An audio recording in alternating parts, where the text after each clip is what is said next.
This episode is brought to you by LifeLock. During tax season, your personal info travels to a lot of places. Between payroll, your tax consultant, and the IRS. If your W-2 gets exposed, that's just the ticket for identity thieves.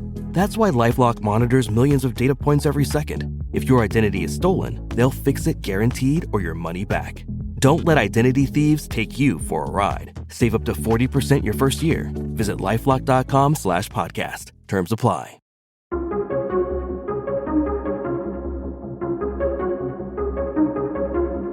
Hey everybody, welcome back to the Reclamation Podcast, where our goal is to help you reclaim good practices for life and leadership in Christ. I'm Tony and I'm your host. I'm so excited to bring you a conversation with fellow coach Chris McClure. Chris has been the owner, CEO, and founder of McClure Coaching now for a number of years. He's been a podcast host and he's the author of the resource, The Magnetic Leader. We talk about what it means to seek the Lord. We talk about the power of consistency. We talked his relationship with his writing coach and editor.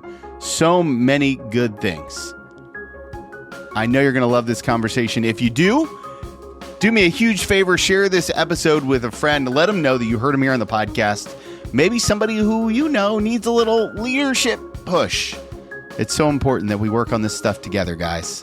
I'm thankful for you. And, man, I can't wait to connect with so many of you. I love hearing your feedback on the podcast. So thank you. Now, without any further ado, here's my conversation with Chris McClure. Hey, everybody. Welcome back to the podcast. I'm so excited today to have author, coach, and entrepreneur Chris McClure. Chris, thank you so much for being here today.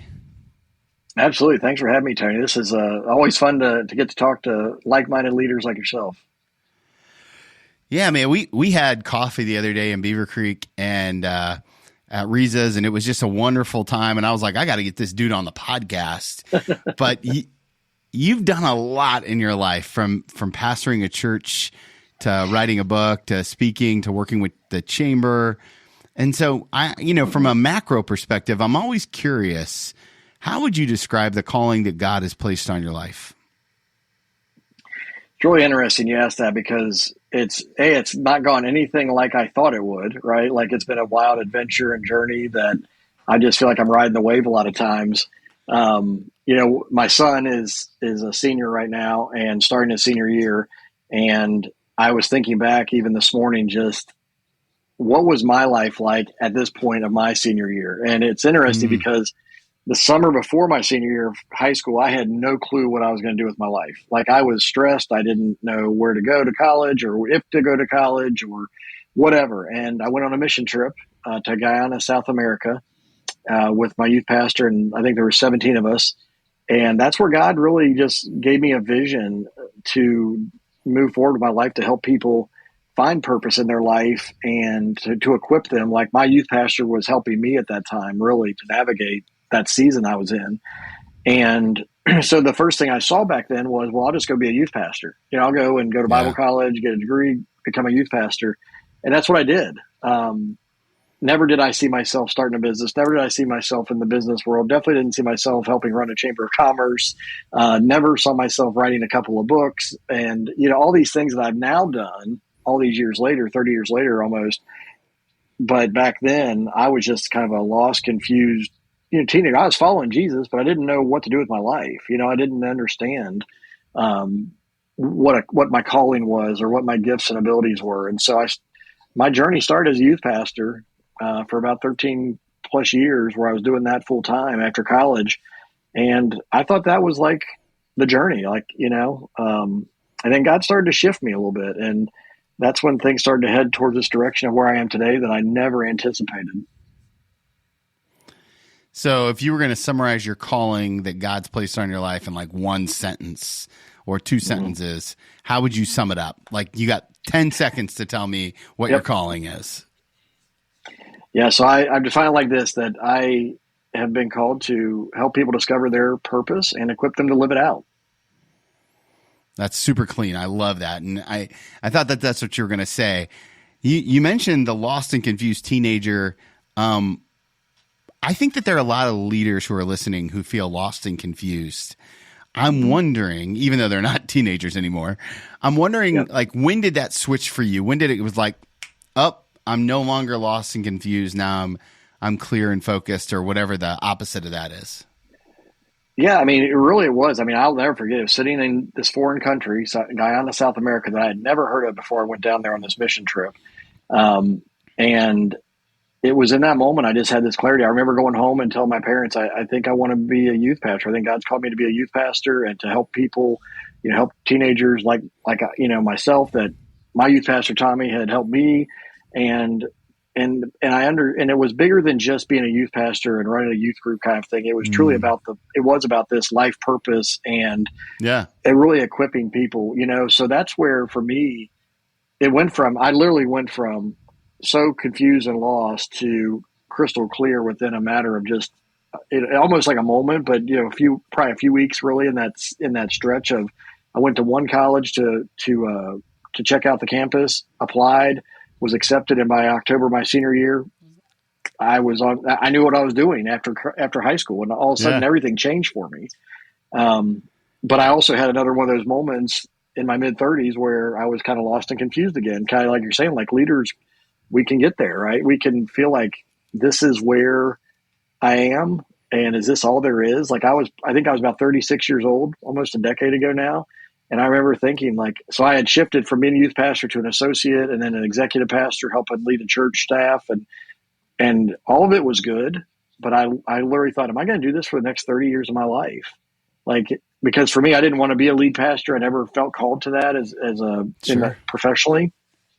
So I felt like I've reached the top of this mountain. And is there anything else? And is this where it is, God? And I kept really seeking the Lord in that. And simultaneously, around that time of my life, God started to put the business community on my heart, and I started to feel drawn there to really learn about business more and connect with business leaders more. And I didn't understand it at all because I never intended to go into business, never thought I'd be a business person, and yet God was shifting me and taking basically all my experiences in the church to how do I go. The way I said it is shift from being an executive pastor to a pastor to executives.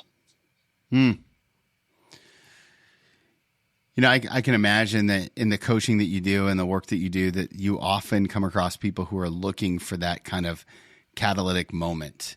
If you were talking to, let's say, maybe an executive, somebody who owns their own business or is a solopreneur, entrepreneur, and they're sitting in front of you and they're like, Chris, I need that moment in my life. What are some of the steps that they can take to have that encounter where God gives them that little bolt of clarity? Obviously, knowing we can't manipulate God's will, but what are some best practices? Yeah, absolutely. And actually, I cover that a little bit in my first book, which is called The Way to Greatness, because it's about the faith journey part of our lives. And really, to me, it comes down to that intentional time seeking the Lord. So, for me, I've got a box actually underneath my desk here full of prayer journals I've been writing for 25 plus years probably. And then, making that a daily habit to read scripture, to pray, and to seek God. And then a few years ago, I came across the idea of having a listening journal. And so every day after I'm done kind of praying through things that are on my mind, I then type up on my laptop, actually, I just have a question like, God, Lord, what do you want to say to me today? And whatever I feel like the Lord's saying to me, I just type that up and it kind of just becomes the journey of each year. And I think I'm on definitely my third year, maybe my fourth year of doing that every day. It's the seeking God in the quiet place, being still. It's, that I think so many of us struggle to do just because of the pace of life or commitments and all that. But I've had to really become more and more intentional to carve out time to get that, peace, to get that connection with God and make it a daily priority. And it's changed my life.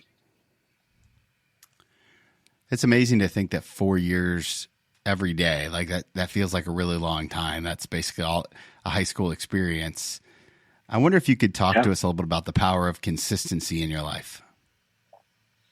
Well, I'm glad you say that, because that's actually one of the things I help my clients and my followers the most with is just, I think consistency is one of the most important aspects of leadership and life in general, because people need to know what they can expect from us. and there's a lot of people that we just don't think about enough, so we're not as intentional with it. But for me, it's there's a fine line between it becoming so routine and mundane, and really having to fight that. I heard Pastor Mark Batterson one time. He said, when the routine becomes routine, you need to change the routine. And so for me, I've had the listening journal thing being more of a newer thing, or even though yes, it's been almost 4 years, it's still fairly fresh for me in my journey. Sure. Considering my lifespan. And so that's been really good. There's a good friend of mine who I send every week. I copy and paste whatever I've typed up, send it to him in an email every week on Saturday, and he reads it and kind of replies with like things that jump out at him of what God has been saying to me that week, if it's noticeable. So I think having somebody come alongside as well to be there for you is really important.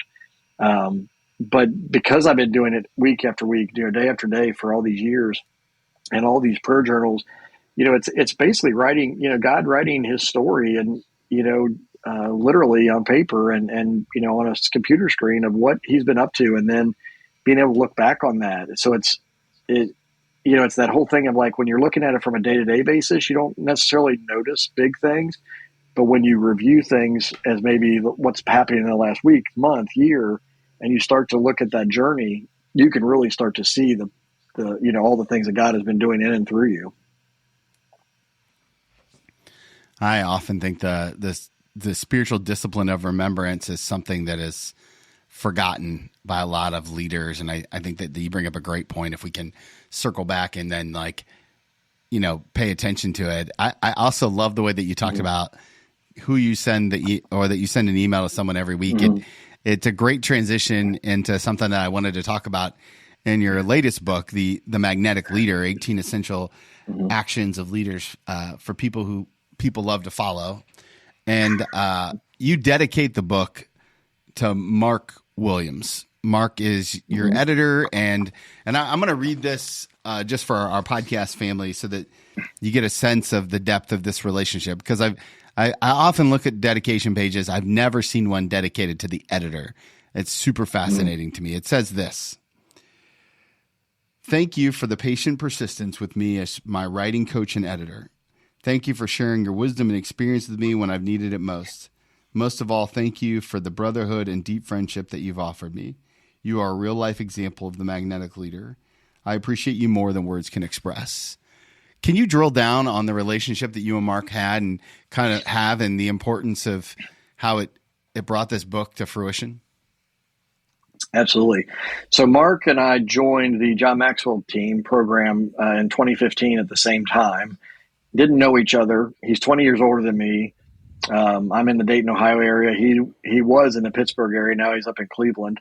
And he just felt prompted by the Lord to reach out to me through the Facebook group that we had with the Maxwell team. But for something prompted him, the Spirit prompted him, to contact me. And he reached out and he said, "I know this may sound strange, but I feel like the Lord wants us to connect, and that we're going to be fast friends for a long time." And so we connected. We started just kind of having like weekly phone calls, just kind of learning about each other and our experiences and our background. And Mark had gone through a lot of things in decades prior that I was actually navigating at the time in my own leadership journey. And so I could quickly see that God was placing this man in my life to help me navigate my current reality based on his past, experiences. And,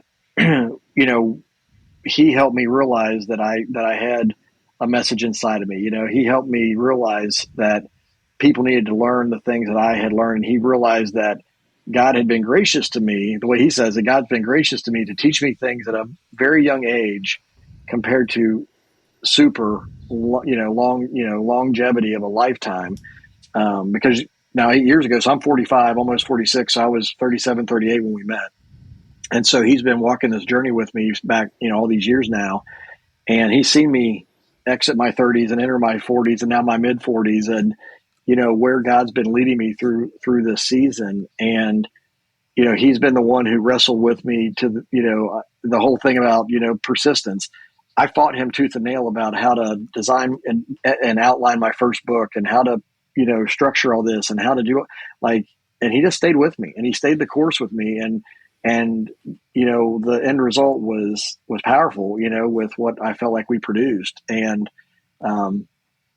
because of his like I wrote my first book in 30 days after we had wrestled with this outline for like 10 straight hours, like on phone calls, like just wordsmithing and banging heads about what I should say or how I should do it. And at the end of the day, there was this outline of a table of contents and subsections and all that. But when I sat down and write it, I knocked it out. The second book, we went through the same process, but I was a much better student, I'll say. And I didn't fight him as much because I saw that, how it worked. And then I ended up writing my second book in 14 days, because of the same process. So his experiences, his patience, persistence, his wisdom that God had brought into my life, not only as a friend and a brother, but as somebody who said, Chris, just trust me. I know this process, how to help you, was huge. And it taught me a lot about being that consistent leader, being that person that's going to stick through with people, even when they're stubbornly kind of digging in their heels the way I had been, through the process. Do you think that it takes a certain kind of leader to have a coach like Mark in your life? Like, obviously, you had to shift some things in order to let Mark speak into that creative process. What do you notice about leaders who are willing to be open to correction? Well, I think it's humility is the foundation. I think you have to be a humble person to be able to accept the coaching and to accept the correction. I think it's also a growth mindset that I know that I don't have all the answers. I remember even when I was in my 20s, I said, I can't wait to be to be the old guy, the old wise guy when I'm 80. Like I literally thought that, back just coming out of college. But what I've realized over time too, is part of that is the wisdom comes with the humility and understanding that you don't know everything, right? And the older I get, the more I know I need to learn, that I think that it's, have I had great experiences? Have I been able to do some amazing things that God's blessed me with? Absolutely. But I feel like I'm at the beginning of the journey still, every day. And I think a lot of it just comes down to leaders who are saying, you know what, I may have accomplished some things. I may have some, accolades behind my name or on my resume, but I really need to just keep growing and be that humble leader that's hungry to grow, that's willing to grow, willing to have other people speak into my life on different topics, because some things you become really good at and maybe you don't need the coach for that area anymore, at least for this season, but there's something else that rises up that you're saying, you know what, I really need I can't just go learn this on my own or do this on my own. I need somebody to really come alongside me and help me. In the book Magnetic Leader, I'm super fascinated by the title of it and kind of the creative process and getting it. So let's start. I have a couple of questions about the book itself and the creative process, but maybe the best place to start is by defining what exactly is a magnetic leader. How is it different than a powerful leader or an effective leader? And, why do I want to be one? Yeah. Well, so the seed of the idea came because of John Maxwell's principle of the law of magnetism, that who you are is who you attract, and his 21 irrefutable laws of leadership. That has always stuck with me about your character is attractive or repelling to the people that you want on your team or in your organization. So that's really where I think for many, many years, I grasped that concept and I really owned that, I'll say, in how I operated, how I led my teams. For this book, it really came to me was I kept hearing, I still continue to hear leaders talk about retention in their organizations to their team, whether it's an employee, whether it's a customer, whether it's a client, like how do we attract them, right? How do we get them to connect with us? But then also, how do we keep them? How do we retain them to our team, to our organization? And as I really thought through that, prayed through that, it really came down to character-based actions that we take that make people want to actually join our team, stay with our team, become our customer, become our client, whatever it may be. It really starts with you as a leader. are you facilitating? Are you the person they want to be around? Are you building the culture they want to be a part of? Because culture is such a huge hot topic, I'll say, in the business world, today. HR directors and managers and executives are talking a lot about building culture and and it's so important. And I think a lot of people they overlook that piece if they're in just the busyness, the day-to-day grind of things. And so this whole idea of magnetic leadership is about, are you becoming the person and being the person people want to follow? And then are you helping other people become those kind of people too, and building that culture that is just irresistible? Hey guys, if we haven't met yet, my name is Caleb Stanson, and I have been editing the Reclamation podcast for the last few years. Aside from being a podcast editor, I am also a songwriter and Christian artist, and after almost 3 years of work, I am excited to tell you that my second full-length album just came out last Friday, September 29th, and I want to give you a small preview right now. Life just spins around, but there will never be a moment you'll find me without. If you liked what you heard and you love Christian music, I hope you'll check out my album titled The Good Life on all streaming services.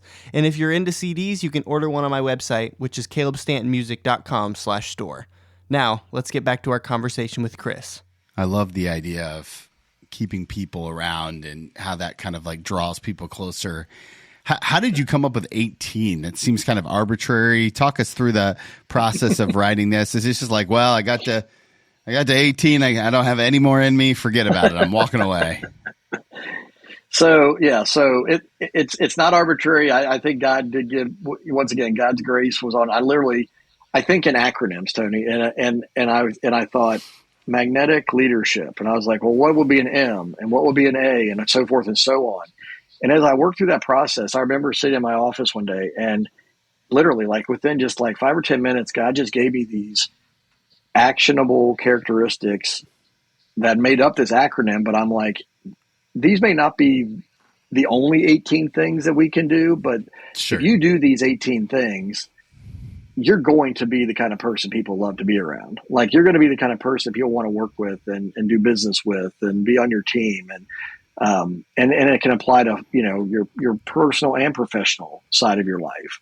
And so once again, I tell people I wrote these books, but really I feel like God downloaded these books to me to write. And he gave me these principles, these practices, these actions. And I'm a very action-oriented guy. I tell people I'm a very simple guy. I learn in simple ways. I want to communicate in simple ways. And so each of these chapters, each of these essential actions I talk about, there's really just a 3-step process of growing in each of those areas. And when you do those, when you take action in these things, you start to make a big difference in your team, in your life, but also in your team's life, the culture, your family, your community, wherever you may be. So I just feel like they're God-given. My first book are about 5 continual choices. And I have, God gave me a framework for teaching, to help people implement those choices and consistently in their life. This is about leadership and the magnetic leader, where do these things and make them a priority, and you're going to see great results in your life at the end. One of the things that I think you do well is you kind of weave in and out of your overt Christianity with the practical need of being a leader. There are a lot of leaders who are listening right now who are Christians that work in non-Christian friendly environments. What kind of tips, suggestions, tricks, anything, what do you got for us when it comes to like, man, I want to be a Christian in my workplace without getting in trouble for being a Christian in my workplace? Yeah, it is tricky. And even when I started my business, I didn't know how to shift from being a pastor and it being so overt and expected, right, in my everyday living, and to now the marketplace where people may or may not be believers, may or may not want to talk about faith issues. And it took a while. It's still a journey for sure, but I feel much more confident now. But one thing I think just being upfront and authentic with people is so huge. I used to not say my background was a pastor because I didn't think it was relevant. Not that I was ashamed of it, but I just didn't think it was relevant to the business community. But what I found was, as I shared my bio, so to speak, with prospects and, to become clients, I would say, for 20 plus years, I was a full-time pastor, and then I felt, led to serve the business community. And all of a sudden people started gravitating towards me differently because I even said I had been a pastor. Like in a strange way, it felt like there was like quicker trust built. And I thought that's interesting because I know people have all sorts of various, thoughts and ideas about religion and faith and everything. And, but I think a lot of people, they don't understand, they struggle with in the workplace of blending their faith and their business practices together because it's been so siloed. Like you can talk about your faith stuff at home and in your personal life, but don't bring that to the office has kind of been the mentality. But, what I talk to people about is we're one person. So if you're a believer, if you're a Christian, you can't just take off your Christian hat when you walk in the door and quit, operating like you do in the rest of your life, because that's who God has been, shaping you to be. It's your character. It's your personality now. It's Christ living in you. So I think a lot of it is just, just realizing that people need God. First of all, people need positive, faith-filled leaders to guide them. I also think, I do feel fortunate that I have engaged with John Maxwell because of his background. He went on that journey before myself and many others of, being a pastor, shifted to being this author and leader, speaker out in the world, into the business world. And I've just heard him talk many times about, people asking like, where does all this leadership stuff come from? And he's like, you don't want to know. And they keep pressing him. He's like, this is biblical. This stuff is all biblical. Like, you look right. in the Old Testament, you look in the New Testament, and you see God, raising up leaders like this with these principles, these practices, and it's healthy. And so I think people that have gone before me that gave me confidence, like, okay, there's a way to do this. But for me, it's also, I'm not trying to force it on anybody, right? I'm trying to just be who I am. And if somebody's resistant, I'm not trying to force my faith on them. But if somebody's open, I'm not going to shy away from it either. And I'll tell you this quick story that was powerful to me that really helped affirm why I needed to be more bold about it. Was I had a client, one of my earliest corporate clients. There was disruption and turmoil in the team, and that's why I was brought in, because there was this. Ultimately some retirements were coming. They were trying to get their team ready for that and to have a healthy future.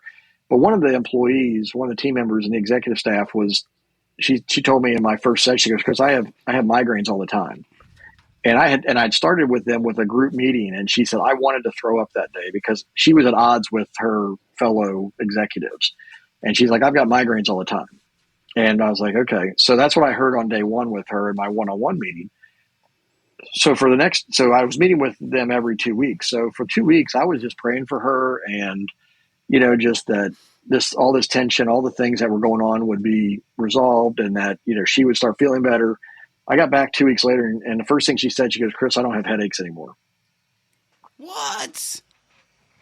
Yeah. That's amazing. And I said, well, and this was the test, right? Like I knew I'd been praying for 2 weeks solid for her specifically, but I'm literally in my mind, right? When you wrestle with God, sometimes you're like, do I say something? Do I not? And I felt like God was saying, you need to tell her you've been praying for her for these last 2 weeks. And I said, well, I'm just going to tell you that I've been praying for you intentionally for 2 weeks about these headaches. And she just broke down crying. And it changed. Ultimately, this was right. So I think I started with them in like February of that year. By May, she had actually resigned and moved on to another opportunity. Because she knew that it was a bad fit for her, but she never had those headaches again still, even though she knew that she needed to move on. But it was just the power of seeing that, God really intervening in her life through intercession, praying for her in that gap between meeting one and meeting two, and then saying to her, the reason you don't have headaches is because God's relieved you of those. God's healed you of those. Because I've been praying for that, and it's not me. It's God. You've been working with leaders for a number of years now. I think you started kind of in this world of coaching and consulting, and around the same time I got to Centerville. So 2013, 2014, right? Is that? Yeah. I mean, I started my business officially in 2015, but yeah, I've been obviously as a pastor and as a youth pastor, I've been coaching leaders for a long time in various ways, but that was when I officially started my business, was in 2015. So I was curious to get your thoughts on kind of how would you describe, you and I live in a similar community, suburban, middle to upper income, a lot of white collar executives here. How would you describe the landscape of the business world, either, both being post COVID, but also just in this kind of like, man, sometimes we have an office, sometimes we don't. When you think about what leaders are dealing with right now, what do you think of? I think that every day's a new challenge still. I think that there's so much ripple effects or disruption that's come through the last 3 years that we've navigated. And it's, it's the whole thing of people talked about the new normal, during COVID and all those things, right? Like there were some buzzwords that pivoting and new normal and all the things, right? And I think the new normal is a bunch of pivoting and new normals that continue to be wave after wave after wave. And I think now leaders, one of the biggest things leaders are facing is it's really employees are driving so much, like they've taken control, right? Like people are saying, you know what, if you don't bend to my will of how I want to work and operate, then I'm just going to go find a place that will. So how do you navigate when you've got good people that you want on your team, but now you want them to come back to the office and they're saying, nope, I'm not going to do that. So I'm out. Or if you force me to, I'm going to leave. So now employees are having leverage in a way that either they didn't have before or didn't think they had before, that now has opened up because of the remote work, hybrid, or 100% remote work environment. And I think that's a challenge for leaders, because I think, we know that there's a delicate balance of being in the same room together or the same space together to be connected and build that culture. And I think remote work is an awesome thing. I think it's amazing that we can do this and have this interview, right? And not have to be in the same room together and be able to connect online. But there's some challenges with that too, right? You don't have the water cooler conversations or the break, the walking around the office or the passing by kind of engagement. I mean, for years, what was the management principle of just leadership by walking around or managing by walking around? As a pastor, I love that. Like I would go, yeah, exactly. I would just love to just get up and go see people in the building and go talk to them and see how they're doing and check on them. And that's not as easy to do when you're remote, right? It's different at least. And I think a lot of leaders they're stressed. It's a constant tension or a constant stress that they feel of, how do I keep my people happy and engaged? And how do I lead people who may not be in the same space as I am, or, on and on. And it's just such a new thing that I think a lot of leaders are tired. I think a lot of leaders are burned out. I think I think a lot of people were waiting, like, we're going to get through this and then we'll get back to normal and it'll get settled in again. And all of a sudden, 3 years later, they're still feeling similar things. And what's scary, honestly, Tony, is that a lot of people are still feeling those things, but it's become like this long-term, it's not an acute situation anymore, right? It's more of a long-term issue. And so it's like battle fatigue. Leaders are it is, and it feels like, when is it going to stop? When is it going to change? And there is no end in sight at this point. It looks like this is the new normal. And so leaders are, there are people that are just like fried. That's what I see. I see, and I think that they don't know where to turn.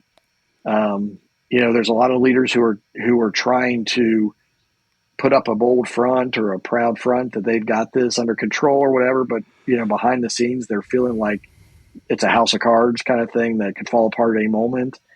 So and once again, that's not everybody's story, but I hear enough, and I talk to a lot of business leaders and just about their teams or the struggles of finding good people, how to maintain those good relationships, keep them on their team. I mean, there's just so many plates they're spinning that are different today than 3+ years ago that, once again, they had their own pressures and own challenges back then, but this is like off the map kind of stuff that people are trying to figure out as they go every day.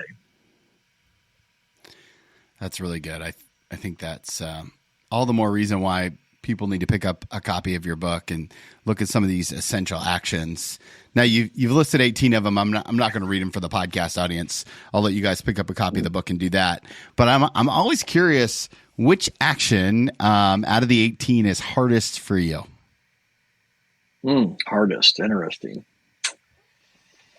That was not the question I thought you were going to ask me. I do have a favorite that some people ask me. The hardest one for me, I think, I have a little poster over here. That's why I'm kind of looking at my list as you're asking me. I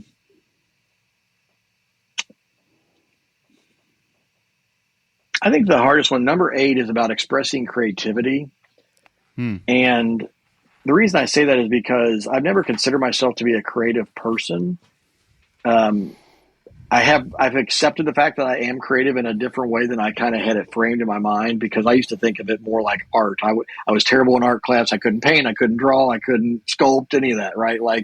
But when I was writing my 2 books and really working through this, I realized this is an art. Writing is a form of art in itself. And coaching is an art form in itself. It's different than the stereotypical, art that we think of maybe initially, but at the same time, for me, I think maybe for me, it's just accepting that I'm creative and believing it a lot of times, to be a creative problem solver, to be creative and coming up with solutions or ideas to help people. I don't say I don't do them. It's one of those that I feel like I have to work harder at than in expressing it, right? Like to really own that and say, I am a creative person. I can be a creative leader that can come up with creative solutions to issues that I'm dealing with. That's so good. I think sometimes leaders, especially leaders who tend to be organizationally gifted, don't see themselves as creative because we're not wearing berets and being aloof, snapping at poetry. But creativity is so much bigger than that. That's a fantastic point. It is. Okay, one more question to ask you, but before I do it, I know that the podcast family is going to want to find you all over the interwebs and maybe even ask you to come coach them. What's the best way to learn all things Chris? Yeah, so my website is McClureCoaching.com, and on there I have my links to my books and my courses and my coaching programs I have. That's kind of the hub, for where I am. I'm also on social media. I'm mostly engaging on LinkedIn a lot these days, mostly just because of the audience I'm trying to really connect with as far as leaders, in different organizations. But I'm on Facebook, and I'm also on Instagram as well with McClure Coaching. But LinkedIn from a social media standpoint is where I'm most engaged and really, really have enjoyed connecting with a lot of leaders out there. But those would be my 2 key places, LinkedIn and my website, McClureCoaching.com.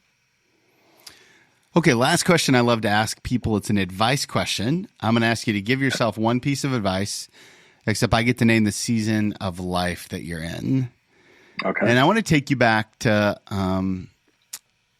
the day that you decided you were going to leave the church to start your own business. You had just you and your wife know about it at this point. It's pretty much a secret. You're mulling over what all of that means. If you could go back and sit knee to knee with that younger version of yourself, hold his hands, look him in the eyes, and give him one piece of advice about the world that is to come, what are you telling him?